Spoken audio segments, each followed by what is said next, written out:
जो पहला चैप्टर है मैंने आपको बताया था ऐतिहासिक स्रोत का चैप्टर है ना। ऐतिहासिक स्रोत से अब तक जितने प्रश्न आए हैं, पहला उसका हम लोग करते हैं ट्रेंड क्या है, एग्जाम का ट्रेंड क्या है। ट्रेंड क्या है? पुरातात्विक स्रोत से अब तक आईएएस में 4 प्रश्न आए हैं, फिर साहित्यिक स्रोत से कितने आए हैं? 5। इसका मतलब कि आईएएस में पुरातात्विक स्रोत और जो साहित्यिक स्रोत है उससे प्रश्न पूछा जाता है। विदेशी यात्री का जो विवरण है या जो विदेशी स्रोत है उससे प्रश्न कम है। वहीं स्टेट पीएससी में देखो तो पुरातात्विक स्रोत से लगभग 14 प्रश्न पूछे गए हैं और जो साहित्यिक स्रोत है उससे 11 और विदेशी विवरण से 4। मतलब विदेशी विवरण को अगर आप देखें तो दोनों ही जगह यहां से प्रश्न पूछे जाने की संभावना कम है। अगर इसमें भी हम ऊपर नीचे करके देख लें तो सबसे ज्यादा प्रश्न पूछा गया है पुरातात्विक स्रोत से, और उसके बाद अगर हम करना चाहें तो साहित्यिक स्रोत 2 से ही प्रश्न पूछा गया है। पहला चैप्टर क्या है आपका? ऐतिहासिक स्रोत। अब देखिए जो पुरातात्विक स्रोत है, अभिलेख कह लीजिए, पुरालेख शास्त्र कह लीजिए, इसके अंतर्गत बहुत सारी चीजें आती हैं। प्राचीनतम अभिलेख,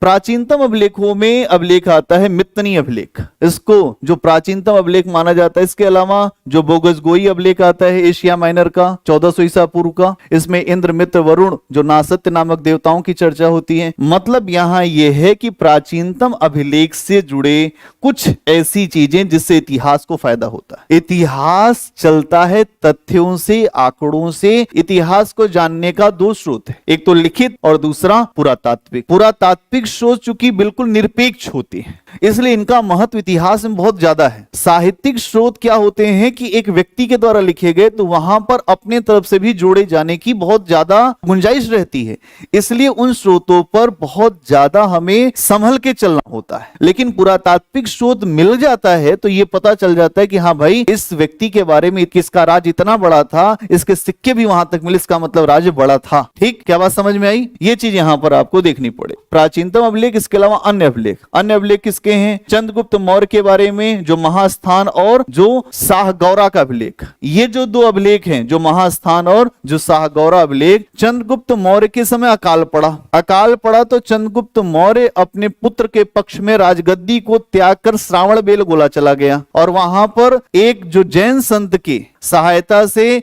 अपने आप को संलेखना पद्धति से उसने अपने प्राण त्याग दिए। इसका मतलब कि चंद्रगुप्त मौर्य के समय में अकाल पड़ा था। अकाल की सूचना हमें मिलती कहां से है? जो महास्थान और शाहगौरा अभिलेख से। यह प्रश्न कितनी बार पूछा गया? पूछा गया कि नहीं पूछा गया? अगर तुम लोग पेपर को सॉल्व करते हो तब पता चलेगा, ऐसे नहीं पता चलेगा। तो अशोक ने बहुत सारे शिलालेख, जो वृहद शिलालेख, फिर जो लघु शिलालेख, स्तंभ लेख, अशोक के खूब सारे। अशोक ने अपने पूरे शासन को पत्थरों की शिलाओं पर लगभग लिखवा रखा है कि मैं न रहूं, ये पत्थर बोलेंगे चिल्ला चिल्ला के मैंने क्या काम किया। अशोक बड़ा समझदार तो रहा ही होगा। अशोक चक्र आपने अपनाया है, अपनाया नहीं अपनाया? तो अशोक बड़ा ही महान है। तो यहां पर अगर आप देखें जो वृहद शिलालेख, अशोक की पूरी जानकारी, फिर हाथी गुम्फा अभिलेख खारवेल का, और यहां से ही अगर आप देखें इसमें जो सूचना मुख्यतः है कि आक्रमण हुए थे इसके राज्य पर, आक्रमण की सूचना देता है। और इसी अभिलेख में, हाथी गुम्फा अभिलेख में भारतवर्ष की भी चर्चा है, भारतवर्ष नाम भी आता है। इसके अलावा जो जूनागढ़ अभिलेख, फिर जो बेसनगर का हेलियोडोरस अभिलेख, फिर इसके अलावा अगर आप देखेंगे जो प्रयाग स्तंभ लेख, जो जूनागढ़ अभिलेख है जो रुद्रामन का, तो यहां से पूरी सूचना मिलती है कि उसने कैसे सुदर्शन झील का जो सुधार कराया। वो सुदर्शन झील चंद्रगुप्त मौर्य के समय बनी, बाद में बिंदुसार अशोक के द्वारा भी उसमें सुधार कराया गया और उसके बाद इसने भी ठीक कराया। ये जो अभिलेख है जो जूनागढ़, ये संस्कृत में लिखा हुआ है। किसमें लिखा हुआ है? संस्कृत में। ये चीज भी आपको देखनी है। फिर जो बेसनगर का हेलियोडोरस का अभिलेख, ये भागवत धर्म के प्रति जो श्रद्धा की भावना, हेलियोडोरस का जो बेसनगर स्तंभ है इसने भागवत धर्म के प्रति अपनी श्रद्धा को प्रकट किया। जो भागवत धर्म, भगवान विष्णु, भगवान कृष्ण की भक्ति। और ये बताया गया है यहां पर कि हमें अभिमान से दूर रहना चाहिए। एंटियोल किट्स का ये दूत था हेलियोडोरस, तक्षशिला का निवासी था और ये आया था जो भागदूत नाम का शासक था वहां पर, उसके दरबार में आया था। फिर क्या है जो समुद्रगुप्त का प्रयाग स्तंभ लेख, इसमें बहुत सारी सूचनाएं दी गई हैं कि समुद्रगुप्त ने किस तरीके से अपने विजय अभियान किए, कौन कौन से रूप उसके रहे हैं। इसके बहुत सारे जो सिक्के भी मिलते हैं समुद्रगुप्त के। एक सिक्का मिलता है जिसपे वो जो वीणा बजाते हुए दिखता है, तो उससे यह भी पता चलता है कि संगीत के प्रति उसकी रुचि रही होगी। तो ये अभिलेख उस उस शासक को परिपुष्ट भी करते हैं कि हाँ भाई ये तुमने ऐसा काम किया, तो ये अभिलेख भी बता रहे हैं कि हाँ ऐसा काम हुआ। क्या बात समझ में आ रही? तो ये चीज आपको दिखाई देगी। आगे चल के देखिए, तो भीतरी और जो जूनागढ़ अभिलेख, तो जो भीतरी अभिलेख है उसमें यह पता चलता है कि स्कंदगुप्त का अभिलेख है। भीतरी अभिलेख उत्तर प्रदेश के वो गाजीपुर में है, और यहां से यह पता चलता है हूणों का आक्रमण हुआ। हूणों के आक्रमण के समय स्कंदगुप्त ने किस तरीके से भारतवर्ष की रक्षा की। इसीलिए हिंदी साहित्य में स्कंदगुप्त को आधार बनाकर जयशंकर प्रसाद ने नाटक भी लिखा, क्योंकि यह भारतीय राष्ट्रीयता का भी प्रतीक माना जाता है स्कंदगुप्त। तो यह चीज भी देखना पड़ेगा। इसके अलावा जो मंदसौर अभिलेख, यहां पर बहुत सारी जो व्यापारिक जो जातियां हैं उनके बारे में सूचना दी गई है जो मंदसौर अभिलेख में। इसके अलावा एहोल अभिलेख, एरण अभिलेख, एरण अभिलेख जो 510 का है, जहां से पहली बार जो सती प्रथा के बारे में जानकारी मिलती है। पहली बार किसी ने अपने आप को जो दाह किया था, यहीं से पता चलता है, और यहीं से जो सती प्रथा की बात स्टार्ट होती है। क्या क्लियर? उठाइए क्वेश्चन, यहां से क्वेश्चन देखिए तब पता चलेगा। भारतीय इतिहास के संदर्भ में अलेक्जेंडर री एच जो लॉन्गहस्ट, रॉबर्ट स्वेल, जेम्स बर्गेस और वाल्टर इलियट किस गतिविधि से संबंधित थे? 2023 का प्रश्न है, थोड़ा ध्यान से देखो। आंसर मैंने छुपा दिया है। अब समझो, एक है कि औपनिवेशिक भारत में अंग्रेजी प्रेस की स्थापना। पहले तो अपना दिमाग खोल के स्थापित करो कि ये जो भी लोग आएंगे ये भारत में अंग्रेजी प्रेस को स्थापित करने वाले नहीं होंगे। प्रेस की स्थापना होगी तो लोग बहुत ज्यादा अच्छी स्थिति में जाएंगे, वो जागृत होंगे, अच्छा होगा। ये अंग्रेज तो नहीं चाहेगा। देखो, मुझे नहीं पता इसका आंसर क्या है, आप लोग समझदार हो, आपको पता होगा इसका आंसर क्या, मुझे नहीं पता। तो मेरे हिसाब से ये तो नहीं होगा। फिर दूसरी बात, जो देशी रजवाड़ों में गिरजाघरों के स्थान है, भाई जो भी गिरजाघर स्थापित करने आएगा वो फादर जरूर होगा। एक के भी नाम के आगे फादर नहीं लिखा है। फादर लिखा है क्या? नहीं पता, तो ये भी नहीं होगा। औपनिवेशिक भारत में रेल का निर्माण, रेल का निर्माण तुम क्या ही करोगे? रेल का निर्माण तो इसलिए करवाया गया कि जो वहां के लोगों के पास खूब पैसा था उनसे बोला गया 5% की गारंटी देते हैं, पैसा डालो भारत में, निश्चित गारंटी भारत देगा, निश्चित पैसा मिलेगा। क्या बात समझ में आई? तो भाई मेरे हिसाब से ये तीनों चीज ही कट हो जाएगी। हमें नहीं पता ये क्या किए, हमें पता ही नहीं है, हमने मार दिया ए। चलो आंसर देखो, अलेक्जेंडर री एच जो लॉन्गहस्ट, फिर Robert Sewell, James Burgess, Walter Elliot, ये पुरातात्विक उत्खनन से जुड़े हुए थे। इन्होंने पूरा उत्खनन किया है। ये दक्षिण भारत में विशेष रूप से इन्होंने काम किया, और अगर आप देखें तो इन्होंने अधिकांश, जैसे जो लॉन्गहस्ट का काम अधिकांश जो श्रीलंका के आसपास हुआ, अलेक्जेंडर ने महाबलीपुरम के स्मारकों के संदर्भ में जानकारी दिया। जब भी प्रश्न आए तो ये सोचिए कि क्या नहीं होगा। बहुत लंबा चौड़ा इतिहास है सागर, चाहे जितना पढ़ लो नहीं आएगा। इसलिए समझदारी ये कहती है कि क्या नहीं होगा, पहले छाट लो, तब अनुपात ये बढ़ जाएगा कि ठीक कर सकते हो। 50-50 में खेलने लगो। कोई ये कहता है मुझको सब आता है तो वो झूठ बोल रहा, होने के बाद सबको सब आने लग जाता है, और जब नहीं होता तो नहीं आता। दूसरा प्रश्न देखो क्या है, भारतीय पुरातत्व का जनक किसे कहा जाता है? ये हर जगह आया है, बहुत बार प्रश्न आया है। भारतीय पुरातत्व का जनक किसे कहा जाता है? कन्निंघम, जॉन मार्शल,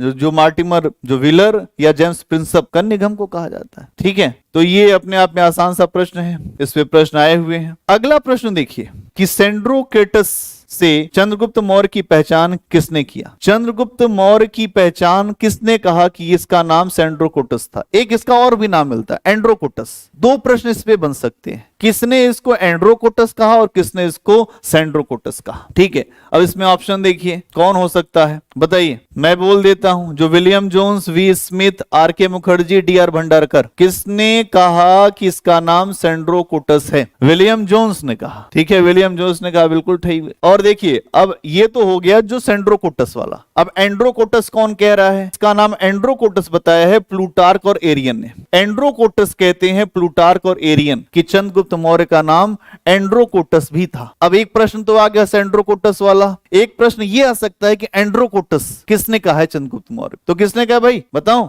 एरियन और प्लूटार्क ने कहा है, और जो विलियम जोन्स ने ही जो सेंड्रोकोटस की पहचान किया था चंद्रगुप्त मौर्य ने। अब ये समझना, स्ट्रैबो और जो जस्टिन ने ही कहा था। अब एक प्रश्न ऐसे भी आ सकता है, किसने सबसे पहले इसको सेंड्रोकोटस कहा था? स्ट्रैबो और जस्टिन ने। किसने? तो तीन प्रश्न आपके सामने अभी आपने डील किए। एक प्रश्न आपको दिख रहा है लेकिन है ये तीन प्रश्न। क्या क्या? एंड्रोकोटस, फिर सेंड्रोकोटस और फिर स्ट्रैबो और जस्टिन। चलिए आगे बढ़िए। निम्नलिखित में से किस भारतीय पुरातत्ववेत्ता ने पहली बार भीमबेटका गुफा को देखा था, उसके शैल चित्रों को, प्रागैतिहासिक जो महत्व को खोजा था? इस प्रश्न को मैंने अक्सर जब भी पढ़ाया है, तो अक्सर मैं इस पे खूब चर्चा करता हूं। आप लोग बताइए इसका आंसर क्या हो। एक ऑप्शन दिया गया है माधव स्वरूप वत्स, फिर दूसरा ऑप्शन दिया गया एस डी संकालिया, तीसरा वीएस वाकड़कर और चौथा वीएन मिश्रा। वाकड़कर जब भी तुम पढ़ने बैठोगे सबसे पहले तुमको मिलेगा कि भीमबेटका की गुफाएं अपने आप में बड़ी महत्वपूर्ण है और यहां से प्रश्न बार बार पूछा जा रहा है। ये देख लो, डॉक्टर विष्णु जो वाकड़कर हैं, जिसको वीएस वाकड़कर कहते हैं, इन्होंने ही सबसे पहले देखा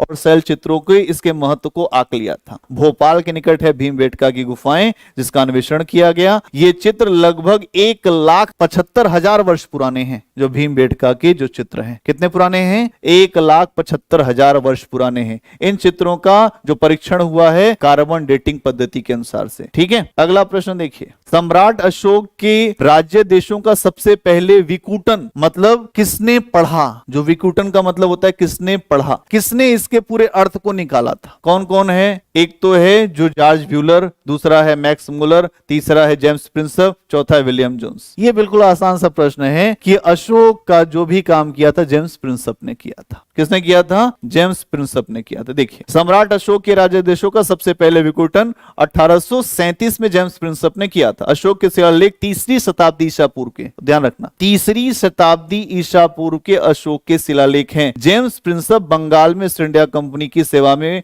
उच्च पद पर था और अशोक के अभिलेख ब्राह्मी, ग्रीक, आरामाइक तथा खरोष्टी लिपि में उत्कीर्ण थे। दो बातें समझ में आई। पहली बात तो यह है कि ये 3री शताब्दी ईसा पूर्व के हैं। जो जेम्स प्रिंसप पूरी दुनिया को याद है। ठीक, अब प्रश्न क्या पूछा जा सकता है? अशोक के अभिलेख किन लिपियों में उपलब्ध होते हैं? तो कौन कौन सी लिपि? 1, 2, 3, 4। कौन कौन? ब्राह्मी, ग्रीक, अरमाइक और खरोष्ठी। एक प्रश्न ये पूछा जा सकता है इनकी भाषा क्या है? प्राकृत भाषा। प्राकृत भाषा मतलब जिनकी जो सामान्यतः भाषा प्राकृत है, प्राकृत भाषा में ही लिखे गए हैं सामान्य रूपतः। तो क्या प्रश्न समझ में आ रहा है? इस तरीके से ही हम इसकी व्याख्या से ही कई प्रश्न निकाल सकते हैं। पढ़ रहे हैं एक, लेकिन बनेंगे 1 से 4 प्रश्न, 3 प्रश्न। अपने शिलालेखों में अशोक सामान्यतः किस नाम से जाने जाते हैं? तो चक्रवर्ती के नाम से तो वैसे नहीं जाना जाता, धर्मदेव के नाम से भी नहीं जाना जाता, ना ही वो धर्मकीर्ति के नाम से जाना जाता है। तो एक ही नाम है, प्रियदर्शी। जो देखने में सुंदर उसको कहते हैं प्रियदर्शी। अशोक को सामान्यतः प्रियदर्शी राजा के नाम से जाना जाता है, जिसका मतलब होता है सुंदर दिखने वाला, मनोहर। अशोक को बहुत जगह उसके नाम से भी संबोधित किया गया, अशोक। जैसे अगर हम देखें तो मास्की और जो गुर्जरा जो शिलालेख है उसमें अशोक नाम उल्लिखित होता है। एक प्रश्न ये बन गया कि किसमें अशोक नाम उल्लिखित होता है? तो मास्की और गुर्जरा के अभिलेख में जो शिलालेख है उसमें अशोक नाम मिलता है, वहां पर प्रियदर्शी नाम नहीं मिलता। अब यहीं पे आपको फंसाएगा, कथन दे देगा कि अशोक के इस अभिलेख में जो प्रियदर्शी है और जो मास्की और गुर्जरा के अभिलेख में भी उसका नाम प्रियदर्शी मिलता है, लेकिन ऐसा नहीं है। मास्की और गुर्जरा के अभिलेख में उसका नाम अशोक है। अगला प्रश्न देखो, निम्नलिखित में से किस अभिलेख में चंद्रगुप्त और अशोक दोनों का उल्लेख किया गया है? एक तो है जो सातकर्णी की जो नासिक प्रशस्ति था, फिर रुद्रामन का जो जूनागढ़ अभिलेख था, फिर अशोक का गिरनार अभिलेख, स्कंदगुप्त का जूनागढ़ अभिलेख। किस अभिलेख में चंद्रगुप्त और अशोक दोनों का नाम मिलता है? आंसर क्या होगा? स्कंदगुप्त का तो नहीं होगा, स्कंदगुप्त के समय तो मतलब ही नहीं है, स्कंदगुप्त तो चला गया गुप्तों के समय में। अशोक का जो गिरनार अभिलेख है उसमें चंद्रगुप्त की जानकारी नहीं दी गई है। जो गौतमी पुत्र जो सातकर्णी की जो नासिक प्रशस्ति उसमें भी चर्चा नहीं होगी। इसका आंसर हो न हो महाक्षत्रप रुद्रामन का जूनागढ़ अभिलेख होगा। देखिए,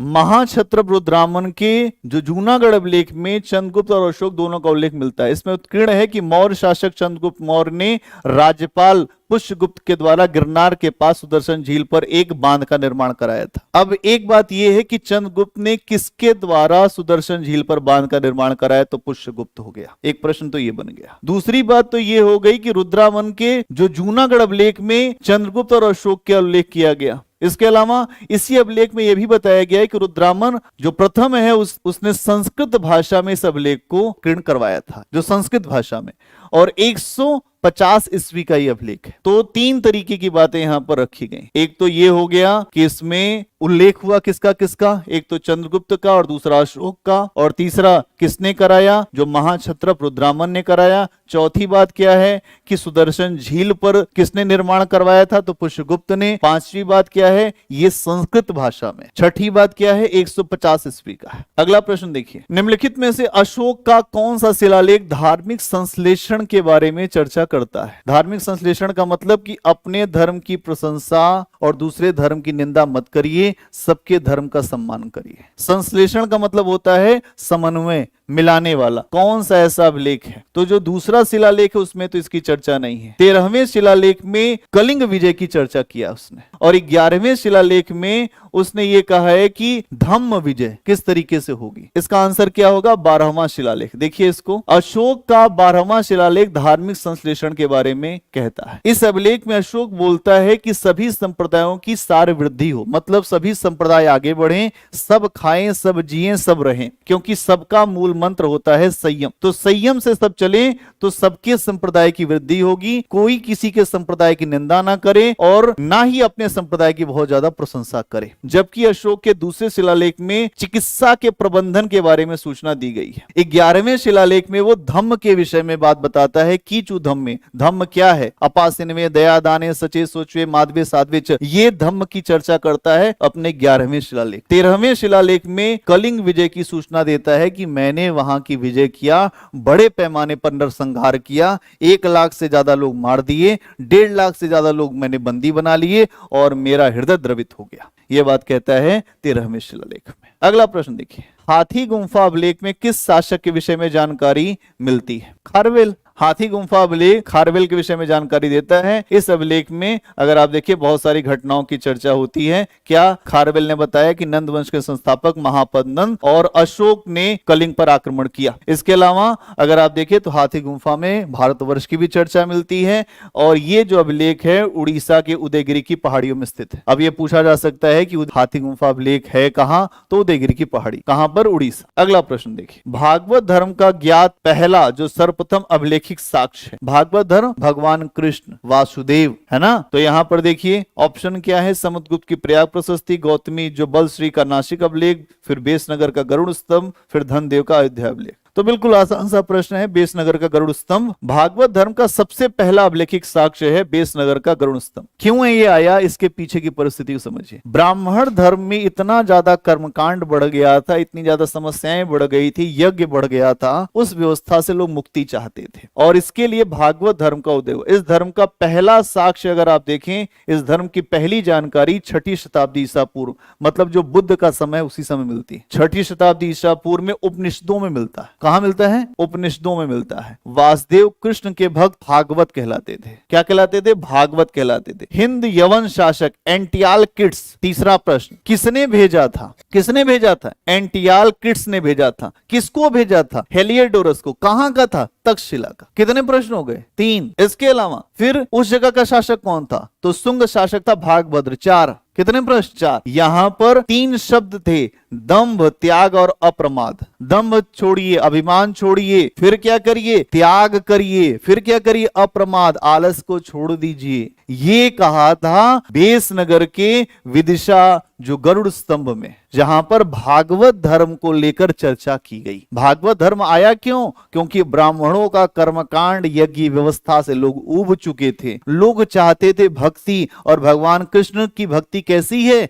मधुरा भक्ति है। चलते भी मधुर हैं, बोलते भी मधुर हैं, तो फिर मधुर ही मधुर है। इसलिए ये आया और विदेशी व्यक्ति यहां पर आकर स्थापित करा रहा है भागवत धर्म के विषय में। यहां पर बातें रखी गई। देखिए अगला प्रश्न देखिए, 2023 आईएएस में प्रश्न आया। क्या प्रश्न है? बेसनगर जो शैव गुफा मंदिर, तो पहले ही गलत काट दीजिए, ये तो गरुड़ था ना यहाँ पे। भगवान जो विष्णु भगवान कृष्ण के बारे में है बेसनगर में, तो ऐसे ही हो गया कट। जो भाजा, फिर जो बौद्ध गुफा मंदिर, फिर जो सित्तनवासल वो जैन गुफा मंदिर। इसके पहले ही हम लोगों ने चर्चा किया था कि सित्तनवासल कहाँ है? तमिलनाडु में। ये जैन गुफा मंदिर है, और जो भाजा है वहां पर बौद्ध गुफा मंदिर है। जब हम लोगों ने स्टार्टिंग में ही मंदिरों की चर्चा की थी, वहां पर ये प्रश्न रखा था। तो इसका आंसर क्या होगा? इसका आंसर 2 और 3 होगा ना, 2 और 3। इसका लेकिन आंसर ये नहीं ठीक दिया है, इसमें आंसर होगा 2 और 3। व्याख्या को देख लीजिए। जो भाजा है वो बौद्ध गुफाएं हैं जो चट्टानों को काटकर बनाई गई हैं, और यहाँ पर जो आपको दिखती हैं कितनी गुफाएं? वो 22 गुफाएं दिखती है ना। और ये जो गुफाएं हैं दूसरी सदी में बनी है, ईसा पूर्व दूसरी सदी की। जो भाजा की गुफाएं कब बनी है? ईसा पूर्व दूसरी सदी में। और ये महाराष्ट्र के पुणे के निकट लोनावाला में। कहां पे है? लोनावाला। तो लोनावाला में कौन सी गुफाएं हैं? भाजा की गुफाएं। कितनी हैं? 22।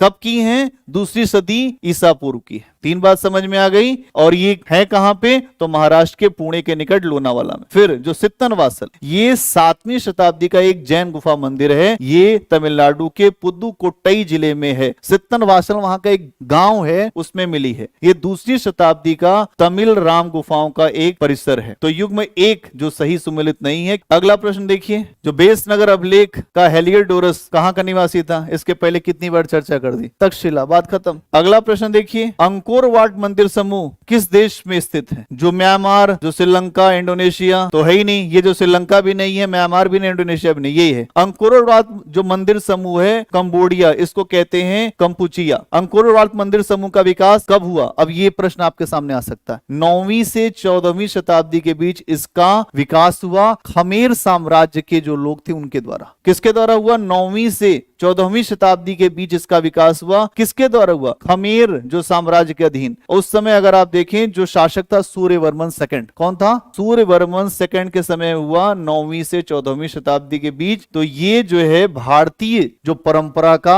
विस्तार माना जाता है, सांस्कृतिक विस्तार, कि भारत की परंपरा का सांस्कृतिक विस्तार यहां हमको दिखाई देता है कि भारत की परंपरा कहां तक पहुंच गई थी, कंबोडिया तक पहुंच गई थी, अंकोर वाट। अगला प्रश्न देखिए, हमें चोलों के विषय में उनके पूर्ववर्ती राजवंशों की अपेक्षा अधिक जानकारी मिलती है। बिल्कुल सही है, चोलों से ही बहुत ज्यादा जानकारी उनके बारे में मिलती है। चोल शासकों ने मंदिरों की दीवारों पर अभिलेख उत्कीर्ण करने का चलन प्रारंभ किया, जिनमें उनकी विजयों के ऐतिहासिक विवरण दिए जाते। बिल्कुल सही बात है, चोल शासक मंदिरों के बहुत बड़े निर्माण करता रहे हैं, और वो जब भी मंदिर बनवाते थे उस पर अभिलेख लिखवाते थे, और बड़े पैमाने पर लिखवाते थे कि भाई मैंने बनवाया है मंदिर। तो ये दोनों ही कथन सही है। क्यों, क्योंकि इनके बारे में इसलिए भी जानकारी मिल जाती है, जो भी इन्होंने निर्माण कराया है उसमें अपने नाम की सूचना भी दी है। इसकी व्याख्या देखिए, ए और आर दोनों सही है, आर ए की सही व्याख्या करता है। हमें चोलों संबंध में पूर्ववर्ती राजवंशों की अपेक्षा अधिक जानकारी मिलती है। क्यों, उनकी दीवारों पर लेख उत्कीर्ण कराया है, मंदिरों की दीवारों पर इन्होंने, जिनमें उनकी विजयों का वर्णन है। इसके अलावा अन्य महत्वपूर्ण जानकारियां भी दी है अपने बारे में। और यहां पर अगर आप देखें, जिससे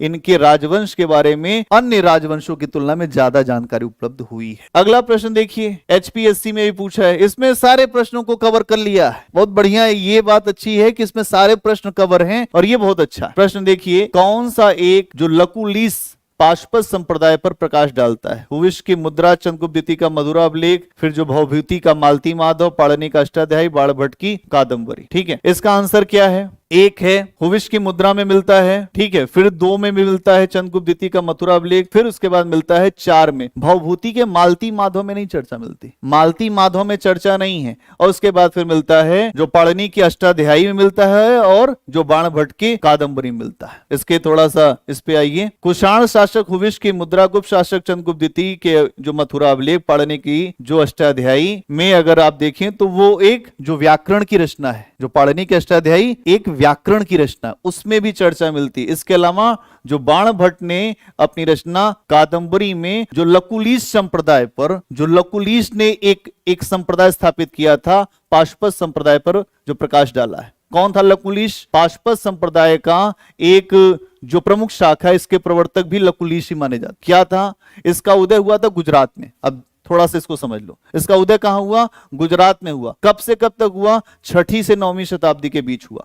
लेकिन गुजरात में उदय होने के बाद धीरे धीरे जो लकुलिश संप्रदाय था, पाशुपत संप्रदाय था, उसका विस्तार होने लगा, मैसूर से लेकर राजस्थान तक वो फैलने लगा। वो विचारधारा चूंकि फैलती चली गई, ठीक है। और फिर इसके बारे में पूरी सूचना अगर आप देखें वायु पुराण में, लिंग पुराण में और जो कुर्म पुराण में इसकी पूरी चर्चा मिलती है। एक बात और है, जो गुजरात के कायावरोहण नामक स्थान पे हमें लकुलिश की मूर्ति मिलती। अब एक प्रश्न आ सकता है कि लकुलिश की मूर्ति कहां मिली है, तो गुजरात के कायावरोहण नामक स्थान पे लकुलिश की मूर्ति का उल्लेख मिलता है। अब एक बात यह भी समझिएगा कि जो लकुलिश है वो पाशुपत संप्रदाय की ही एक शैव संप्रदाय की शाखा है, ठीक। तो ये शैव संप्रदाय का आचार्य है। इसने स्थापित कहां पे किया था, तो इसने स्थापित किया था गुजरात में। बाद में इसका विस्तार होता गया 6ठी से 9वीं शताब्दी के बीच तक, ठीक। जो गुजरात से मैसूर, मैसूर से राजस्थान, और इसकी पूरी सूचना मिलती है। बाद में इसकी मूर्ति भी मिलती है। प्रयाग प्रशस्ति में किसके सैन्य अभियानों के बारे में, तो समुद्रगुप्त हरिशेन के द्वारा रचित जो प्रयाग प्रशस्ति। एक प्रश्न आ गया कि किसके द्वारा रचित है, तो हरिशेन के द्वारा। क्या मिलता है समुद्रगुप्त प्रथम के बारे में, सैन्य अभियान। इसी पर ही चंद्रगुप्त प्रथम के द्वारा समुद्रगुप्त की जो प्रशस्ति उसी स्तंभ पर अंकित करवाया गया है। अगला प्रश्न देखिए कि समुद्रगुप्त की प्रयाग प्रशस्ति में कौशल के शासक का क्या नाम रहा। ठीक है, ये बहुत ऐसा प्रश्न नहीं है, आगे बढ़िए। प्राचीन भारत में गुप्त काल से संबंधित जो गुफा चित्रांकन के केवल 2 उदाहरण उपलब्ध होते हैं। इनमें से एक अजंता की गुफाओं में किया गया चित्रांकन है, दूसरा गुप्त काल के चित्रांकन का दूसरा अवशिष्ट उदाहरण किस स्थान पर उपलब्ध है। आईएएस की परीक्षा में पूछा गया है। देखिए क्या कह रहा है, एक अजंता की गुफाओं में मिलता है। किसके बारे में बात हो रही है कि जो गुप्त काल से संबंधित जो गुफाएं बनी हैं उनके चित्रांकन के केवल 2 उदाहरण मिलते हैं प्राचीन भारत में। पहला अजंता और दूसरा एलोरा। प्राचीन भारत में गुप्त काल संबंधित जो गुफा चित्रांकन के केवल 2 उदाहरण मिलते हैं, जिसमें एक अजंता गुफाएं हैं और दूसरा अवशिष्ट उदाहरण जो है वो मिलता है बाघ की गुफाओं में। फिर विश्व विख्यात अजंता की चित्रकला का विषय जो धार्मिक है, यह जो समाज के उच्च वर्ग का चित्रण करता है। बाघ की चित्रकला जो गुप्त काल की है किंतु इसका विषय लौकिक है, इसी दुनिया से जुड़ा। तो 2 गुफाएं आपको दिखती हैं, एक तो आपने देखा अजंता की और दूसरा जो बाघ की गुफा। ठीक है, एलोरा का भी देख लेना। इसके अलावा तो गुप्त काल में चित्रकला अपने उच्च शिखर पे थी। अब देखो इसी जगह से प्रश्न पूछा गया, गुप्त काल में चित्रकला अपने उच्च शिखर पे थी और गुप्तकालीन चित्रों के उदाहरण में हमें महाराष्ट्र प्रांत के औरंगाबाद में अजंता की गुफाओं तथा जो ग्वालियर के समीप अगर आप देखें तो विंध्य पर्वत को काटकर बनाई गई जो बाघ की गुफाओं मिलते हैं। और आगे चल के अगर आप देखें तो 1818 में डेजरफील्ड ने इन्हीं गुफाओं को खोजा था और वहां से 9 गुफाएं मिली थी जो बाघ की गुफाओं के चित्र के विषय में मनुष्य के लौकिक जीवन संबंधित है। यहां से संगीत और नृत्य के चित्र सर्वाधिक आकर्षक। अब अगर अंदर घुस के प्रश्न पूछेगा तो ये पूछ सकता है बाघ की गुफाओं में किस प्रकार के चित्रों का रूप है। पहली बात, ये लौकिक जीवन से जुड़े, पारलौकिक जीवन से नहीं। दूसरी बात, यहां पर संगीत और नृत्य के चित्र सबसे ज्यादा मिलते हैं। अजंता में निर्मित कुल जो 20 गुफाओं में से वर्तमान में केवल 6 ही उपलब्ध हैं। 6 गुफाओं में जो गुफा संख्या 16 और जो 17 जो है वो गुप्तकालीन है। 16-17 कब की है? वो गुप्तकालीन है। इन गुफाओं में अनेक प्रकार के फूल पत्तियों और वृक्ष और पशु पत्तियों की आकृति मिलती है। इसके अलावा युद्ध और जो बोधिसत्वों की प्रतिमाओं का भी इस पर हमको रूप दिखता है। इसके अलावा जो जातक कथाएं हैं उसकी भी कहानियों का वर्णन किया गया है। अजंता की जो गुफा संख्या 16 में उत्कीर्ण जो मरणासन राजकुमारी का चित्रण है वही प्रश्न। अब यहां से प्रश्न आएगा, मरणासन राजकुमारी का जो अच्छा चित्र है वो कहां से मिलता है? तो अजंता की जो गुफा संख्या 16 का चित्र है जहां मरणासन राजकुमारी का चित्र बना हुआ है। ये प्रश्न भी पूछा गया है, मरणासन राजकुमारी। और जो गुफा संख्या 17 के चित्र को ही चित्रशाला कहते हैं। जो गुफा संख्या 17 का जो रूप है उसको क्या कहते हैं? चित्रशाला। मतलब बहुत सारे चित्र होंगे वहां, इसलिए उसको क्या कह रहे हैं? चित्रशाला। अगर ऐसे प्रश्न आए कि जो गुफा संख्या 17 में